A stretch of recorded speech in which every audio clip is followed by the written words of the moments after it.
ftit jimilu għadu kemm tella filmat jagħti spettaklu rekord ta' 20 minuta foli ta' 3664 metru fin-Nepal. U issa jinsab Malta biex jagħti spettaklu ieħor din id-darba għal Annobli. Dan l-Sloven Rok Bagoroš ta' 29 sena li beda l-karriera tiegħu bħala stunt rider 10 snin ilu.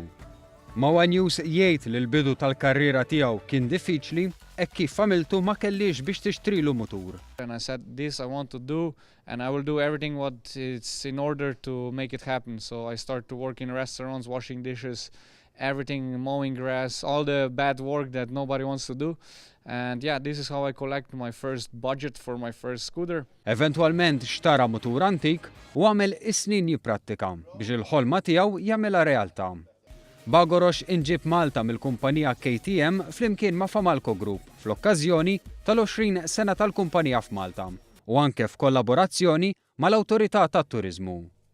Il-qofol ta' żjara tiegħu f'Malta jintlaħaq il-ħadd f'attività f'Taqali li fiha l-Stunt Rider se jagħti żewġ spettakli fejn il-flus miġbura se jmorru għal Puttinu. It's a very great idea and this should be done also in other countries. Not a lot of them are doing it. And so very cool from KTM and from Malta authorities to do it.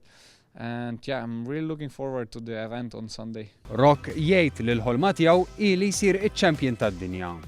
Definitely to be a world champion in the big class. In the small class I already win the competitions 3-4 years ago. So the next goal is to be a world champion in the big class. For sure, some new world records and to travel even more.